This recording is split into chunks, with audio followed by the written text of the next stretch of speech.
नमस्कार दोस्तों, मैं Sohan Jha, faculty of English.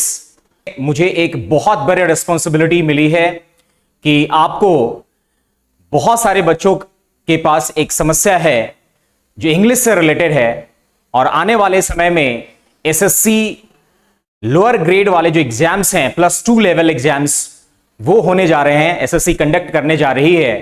तो बहुत सारे बच्चों के पास ये क्वेरीज था कि इंग्लिश के बारे में कैसे हम उसे लीड करें और उनके इंग्लिश से रिलेटेड जो समस्याएं हैं उन समस्याओं को कैसे दूर किया जाए। तो घबराइए मत, पेशेंस बनाए रखिए। मैं आ चुका हूं और इस स्टूडियो से आपके सारे प्रश्नों का जवाब मैं दूंगा। साथ ही थोड़ा सा आज हम सिलेबस के बारे में थोड़ा सा इंट्रोड्यूस होते हैं। जो आने वाले एग्जाम्स जो होंगे, जो एसएससी कंडक्ट करने वाली है, उस एग्जाम्स में क्वेश्चन का नेचर क्या हो सकता है, क्वेश्चन किस पैटर्न का पूछ सकता है, क्वेश्चन का सिलेबस क्या हो सकता है, इसके बारे में थोड़ी सी डिटेलिंग के बारे में हम लोग जानते हैं। चलिए, सबसे पहले syllabus for computer based mode examination SSC CHSL steno grade CND, यानी आप सभी लोग जान रहे हैं जो एसएससी खास करके जो स्टेनो C और D ग्रेड का जो एग्जामिनेशन कंडक्ट करने जा रही है, खास करके स्टेनो ग्रेड C के लिए 40 मिनट्स के लिए इंग्लिश आपको टाइमिंग मिलेंगे और स्पेशली ग्रेड D के लिए 50 मिनट्स इंग्लिश के लिए आपको मिलेंगे। राइट, ये जो इंग्लिश लैंग्वेज है वो बेसिकली ये आपका अंडरस्टैंडिंग, खास करके जो इंग्लिश लैंग्वेज के ऊपर में या इंग्लिश लैंग्वेज में आपकी क्या समझदारी है, कितना आप चीजों को समझ पाते हैं, उसका एक छोटा सा टेस्ट होता है। That means the testing of candidates understanding of English language. Candidate का एक ऐसा टेस्ट जो इंग्लिश लैंग्वेज को कितने तरीके से या कैसे वो समझ पाता है, यानी इंग्लिश लैंग्वेज को समझने की काबिलियत को वो जज करता है। ये इसलिए एग्जाम्स करवाए जाते हैं। अगर हम ओवरऑल इंग्लिश लैंग्वेज के सिलेबस पे गौर करेंगे कि किस पोर्शन से क्या क्या प्रश्न पूछे जा सकते हैं और किस पोर्शंस के लिए हमें प्रिपरेशन करना होता है, उसके बारे में अगर हम जानेंगे तो सबसे पहले जो हर जगह कॉमन होता है, जो कॉमन एरर का बात करें, स्पॉट द एरर्स। कुछ सेंटेंस दिए होंगे, जिस सेंटेंस में कुछ हिस्से होंगे, जिस हिस्से में कुछ गड़बड़ियां होंगे, कुछ एरर होंगे, उस एरर को आपको क्या करना पड़ेगा, डिटेक्ट करना पड़ेगा, आइडेंटिफाई करना होगा और किस पार्ट में वो एरर है उसको ऑप्शंस के रूप में आपको लिखना पड़ेगा। राइट, नेक्स्ट जो है फिलिंग द ब्लैंक्स। कुछ फीलर्स भी दिए जाएंगे जिससे आपको सेंटेंस की एबिलिटीज, यानी सेंटेंस की एबिलिटीज वर्ड्स रिलेटेड हो सकते हैं, वर्ब्स रिलेटेड हो सकते हैं, प्रीपोजिशन बेस्ड सारे के सारे जो पार्ट्स ऑफ स्पीच से रिलेटेड हो सकते हैं। नेक्स्ट जो है हमारा वो सिनोनिम्स और एंटोनिम्स। वर्ड से रिलेटेड कुछ क्वेश्चंस रेज किए जा सकते हैं, आपको दिए जा सकते हैं, उसका सामना आपको करना होगा।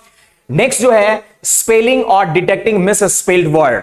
5 ऐसे ऑप्शंस दिए होंगे या 4 भी दिया जा सकता है, जिसमें 3 ऑप्शंस या तो सही होगा और 1 ऑप्शंस गलत होंगे, तो आपको गलत वाले ऑप्शंस को पिक आउट करना होगा। या ऐसा हो सकता है कि 4 में से 3 ऑप्शंस जो हैं वो गलत होंगे और 1 ऑप्शन सही होंगे, तो सही वाले ऑप्शंस को आपको टिक आउट करना होगा।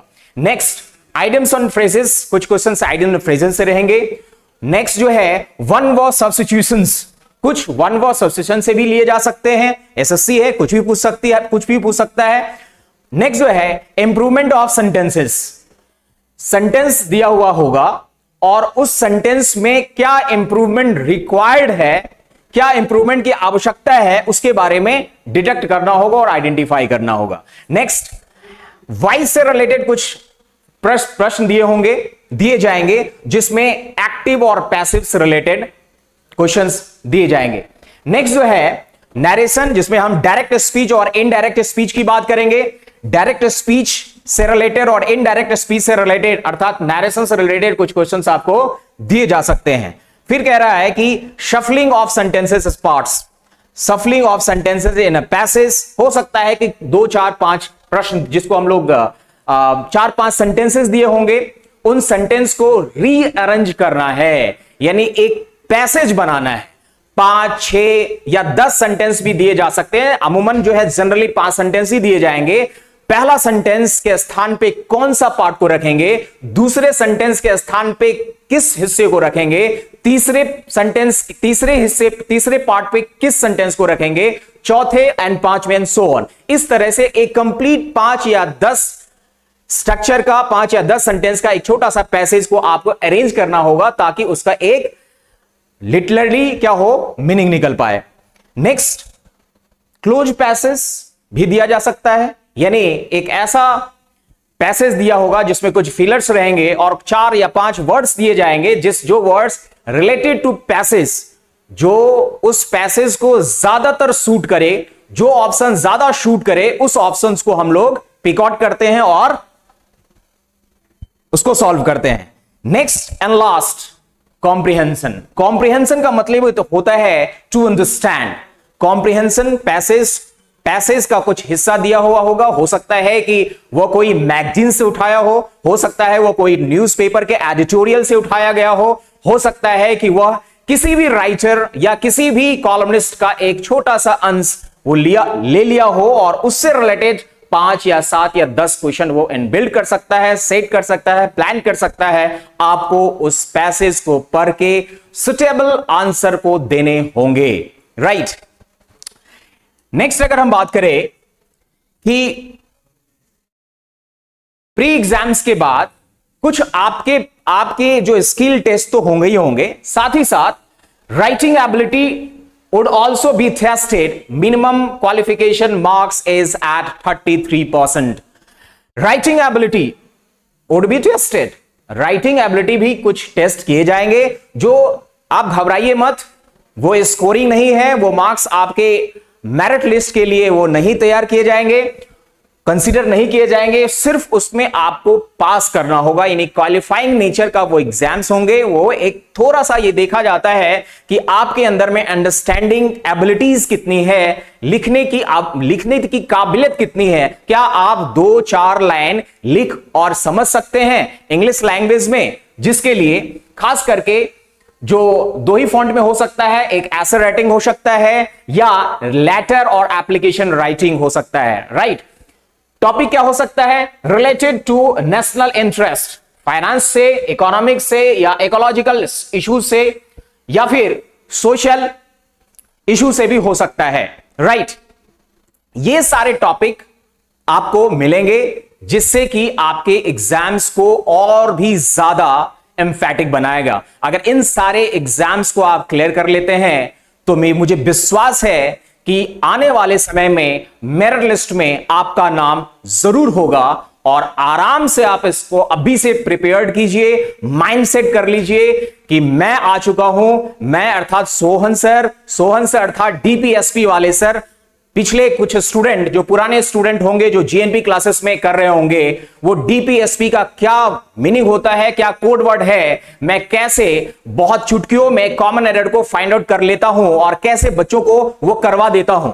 डीपीएसपी क्या है उन लोगों को पता होगा, और आने वाले जो बच्चे हैं उन्हें भी मालूम होगा। आने वाले क्लासेस में आपको हम उसके बारे में डिटेल्स जानकारी देंगे, साथ ही साथ हम वर्ड्स को भी साथ में लेते चलेंगे।